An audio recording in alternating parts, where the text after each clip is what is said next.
Дертіне шипа іздеп Алматыға келген азамат жансақтау бөлімінен бір-ақ шықты. Осылай деген Бақытжан Тойғанбековтың туыстары жақындарының бірден 40 келі салмақ тастап адам танымастай өзгеруіне дәрігерлерді кінәлайды.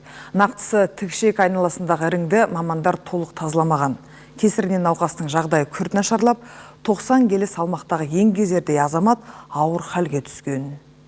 Бұл Жамбыл облысының тұрғыны Бақытжан Тойғанбековтың қазіргі жағдайы. Қаңтар айының соңына қарай парапроктит ауруынан айығу үшін Алматыға арнайы келіп, ақылы түрде ота жасатқан. Бірақ дәрігерлердің салғырттығынан тікшектегі ірің толық тазаланбай, ағзасына жайылып кеткен дейді туыстары. Бұған дейін жап-жақсы жүрген жігіт 2 айда 40 келіден астам салмақ тастап, қазір адам танымастай күйге түсіпті. Енді қазір бұда диагнозыңға түрі көп бұда қазір. Өйткені арықтау, менингит деп жатыр, пневмония болып жатыр, сандырақтау. Өзің жаңа несін көрдің, 90 килограмм болып келген адам қазір 40 килограмм қазір.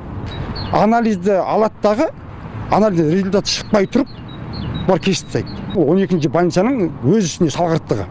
Енді оларға өздеріне жауапкершілік қашып отыр қазір. Бақытжанның жағдайы нашарлап бара жатқанын байқаған туыстары бірден жеке клиникаға көрсеткен екен. Ол жерде ағзасында әлде іріңнің бар екенін анықтады дейді. Қазір 5 баланың әкесі қаладағы нөмір 1 аурухананың жансақтау бөлімінде жатыр. Қазір енді жатыр, болды реанимацияда. Сәл тәуір болады, қайттан реанимацияға түседі. Өте қиын жағдай, денсаулық жөндеп берсе бізге соны. Үлкен үмітпен алып келдік. Аяқ жағымен мынандай болып тұр. Жігіттің денсаулығына салғырт қарап деген туыстары дәрігерлерді сотқа бермек. Ал нөмір 12 орталық қалалық клиникалық аурухананың мамандары болса, ота кезінде іштегі іріңнің барлығы толық алынған деп отыр. Түскен кезде парапроктит ашылды, бөлімшеге жатқызылды. Біздің ауруханада бір жетіде жатты. Шыққан кезде жарас тазарып, дене қызуы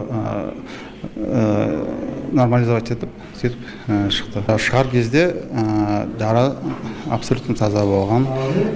Кейінірек біз естік туысқандардан, ол пациент басқа бір частный клиникада жатты деп естік оны.